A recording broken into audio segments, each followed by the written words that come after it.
Hey guys, Marco from Feel Like an Athlete here. Today I'm going to be making a video talking to a lot of you guys out there who struggle to fit training into a super busy week. And I've been talking to a couple of people about it and it came off the top of my head, so I thought I would make a video about it and just share some of the things that I usually talk to friends and people who contact me about in regards to trying to fit training into your week. So first things first is there are 168 hours in a week, including Sunday, and the average person who wants to get fitter and healthier and achieve some goals with their training only needs about 4 hours out of that 168 hours a week. So that's 3.5% of your week that we're looking at. So if we break it down, just looking at that, it's quite insignificant, those hours, right? So and I have clients that on the other side of things make it their absolute priority, and these are clients that train with me, to train even if it gets in the way of things like work. So they will schedule in actual appointments in their diary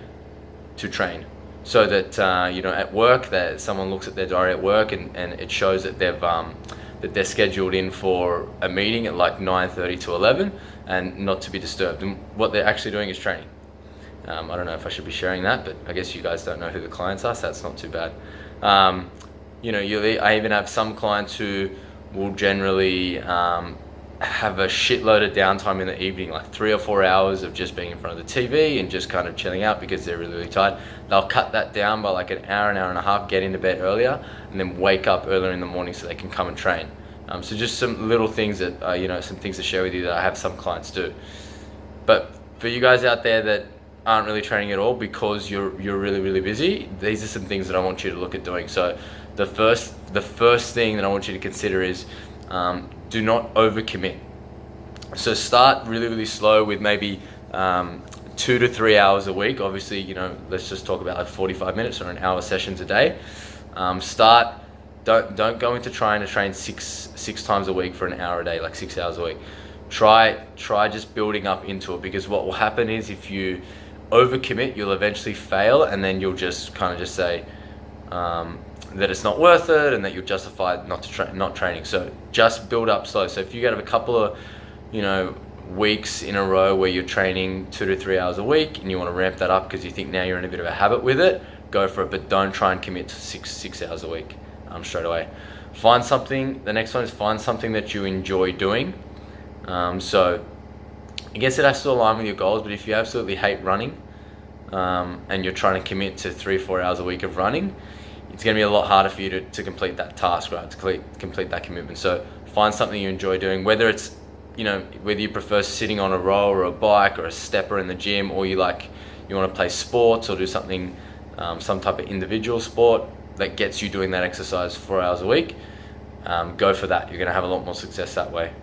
Then that leads me on to the next one, which is try and find someone else to do this stuff with. So having someone to keep you accountable and you accountable to them, so that on the days that you feel like you don't want to really commit to that hour of training, you've got them communicating with you and calling you and finding out where you are, so that you guys can train together. So have someone to fall back on. Then I think the next one is more about being efficient and being smart. So find a place that's really close or convenient for you to get to. So whether it's a gym around the corner, whether you use the gym at work, and then you can find someone to be like one of your colleagues to make you accountable there. So you're kind of killing two birds with one stone.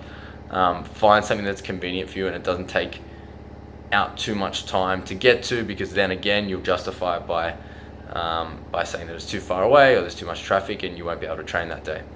And then I think the last thing would be to choose something over nothing.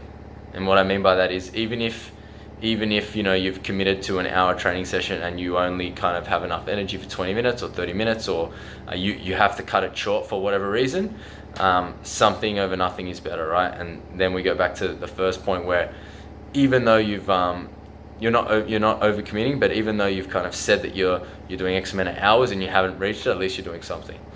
So yeah, they're some really, really simple things that you can take away look at the week, look at anywhere, even an hour or two that you can kind of fit training into. I have a lot of conversations with people. I ask them, they say they're too busy, and by the time they get home, they can really only train at like 7:30, 8 p.m.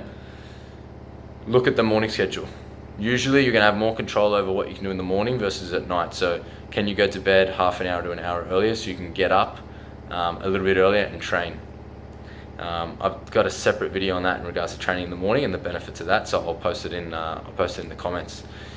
All right, guys. Hopefully, for you guys out there who aren't training very regularly or at all, and you're looking to try and find a way to kind of get some training into your routine, hopefully this helps. Thanks, guys.